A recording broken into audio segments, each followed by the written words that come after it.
फेरि पनि अब हामी टीएस को सेटिङ लिएर आएका छौं र जस्तै समस्या के हुन्छ भन्दाखेरि सुरुमा क्लास लिँदाखेरि यो थ्योरीलाई पनि चाहिन्छ र प्र्याक्टिकललाई पनि चाहिन्छ। थ्योरीलाई यस मानेमा चाहिन्छ कि सरले टीएस भनेको यो हो, टीएस यसरी काम गर्छ, सुरुमा लेबलिङ गर्नुपर्छ, सेन्टरिङ गर्नुपर्छ, बबल मिलाउनुपर्छ, स्क्रू युज गर्नुपर्छ, यो टर्म्सहरु भन्दै गर्दाखेरि जै नदेखेको सामानको बारेमा भन्दाखेरि भिजुअलाइज भइरा हुँदैन, त्यो सेन्सले लिएर आएको हो। त्यही भएर सायद तपाईहरुलाई त्यो थ्योरी बुझ्नलाई सजिलो हुन्छ। आज जस्तै हेर्न सक्नुहुन्छ यो हामीले एउटा स्टेशनमा हैन, यो पेगले हामीले स्टेशन डिनोट गरे हुन्छ। एउटा स्टेशनमा हामीले टीएस सेट गरेको छौं र अब टीएस काम गर्छ कसरी, टीएस काम गर्नु भन्दा पहिले त यसलाई सेटिङ नै गर्नु पर्यो। यो सेटिङ गर्ने हिसाबले हामीले अलरेडी यसलाई सेन्टरिङ गरिसकेका छौं र सेन्टरिङको आधारमा लेबलिङ गर्छौं हैन। तपाईहरुलाई सेन्टरिङ भएको छ छैन भनेर लाइभ देखाउँछौं हैन। यताबाट हेर्दाखेरि हेर्नुस्, यो क्यामेराबाट हेर्दाखेरि यो जुन कालो पोइन्ट छ नि, कालो पोइन्ट देखिरहेछ हैन, औंलामा देखिरहेछ।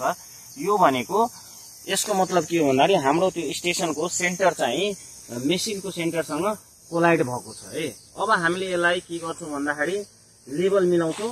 लेबल मिलाउनलाई के गर्छौं भन्दाखेरि यहाँ बबल, सबभन्दा पहिले बबल मेथडले गर्छौं।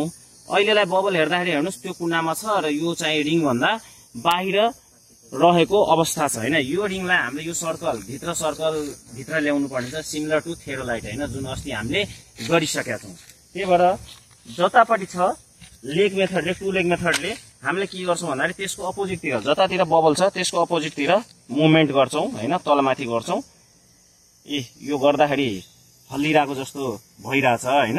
अब यो लेगतिर आएको छ, यसलाई यतै मुभमेन्ट नभएपछि चाहिँ हामीले यसलाई फिक्स गरिदिन्छौं। अब यो लेगतिर के हुन्छ भनेर हामीले हेर्छौं, बिचतिर गएको हामी हेर्न सक्छौं हैन, अलिकति भयो र फेरि यो यतापटि लेगतिर गएको भए जतापटि लेग गएको छ त्यसको मुभमेन्ट गर्ने हो हैन। यसरी गर्दाखेरि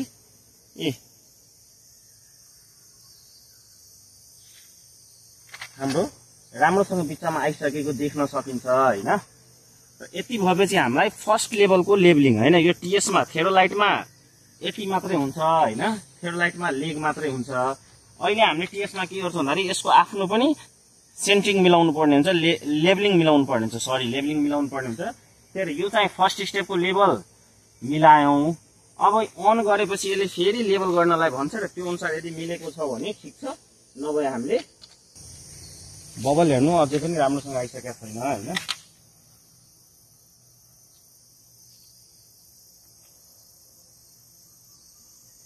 ल फाइनली हाम्रो लेभल चाहिँ मेसिनको लेभल मिले जस्तो छ हैन।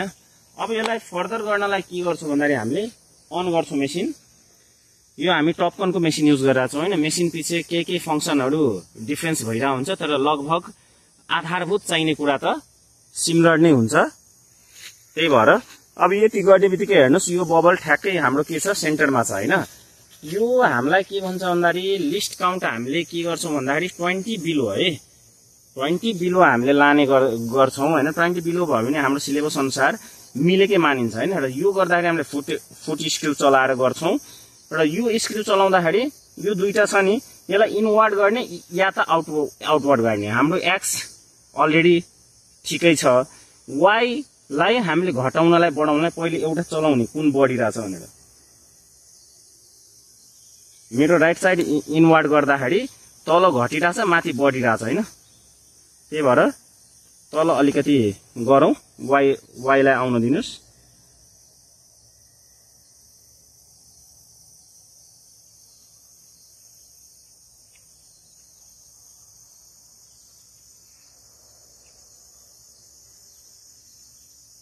ल Y10 तिर आउँदै गर्दाखेरि एक्स फेरि हाम्रो लिमिट भन्दा बाहिर गएको छ हैन। यसलाई इनवर्ड गरौं, अब लेफ्ट साइडलाई इनवर्ड गरौं हैन। 45 है, 44 ठीक छ, भित्रपट्टि नै गरौं।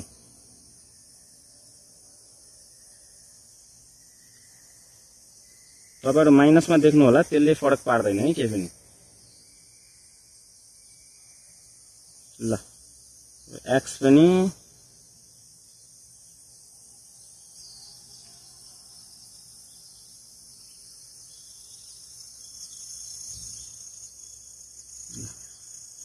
लगभग हाम्रो हेर्दाखेरि अब होइन हाम्रो जुन लिमिटमा छ यसलाई अझै राम्रो गर्न सक्नुभयो भने यो 0 मै जान्छ होइन।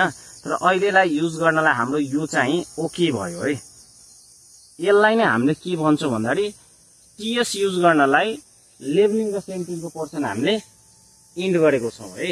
अब के गर्छौँ भन्दाखेरि यसको आधारमा अब हामीले डाटा लिन सिक्छौँ होइन। डाटा लोड कसरी गर्ने है। जस्तै थेरोलाइटमा यति लेभलिङ र सेन्टिङ भइसकेपछि रेन्जिङ रड उता हुन्छ यता हुन्छ र उसले एंगल मात्र दिने भएको हिसाबले पछाडि सेट 0 गर्ने कि अगाडि सेट 0 गर्ने भन्ने हिसाबले काम गरिन्छ भने योमा के हुन्छ भन्दाखेरि जहिले पनि हामीले सेट गर्नलाई एउटा स्टेसन जहाँबाट सेट गर्दैछौँ त्यसको जीपीएसबाट आएको डाटा हामीलाई थाहा हुन्छ र त्यसको ब्याक साइडको डाटा हामीलाई थाहा हुन्छ।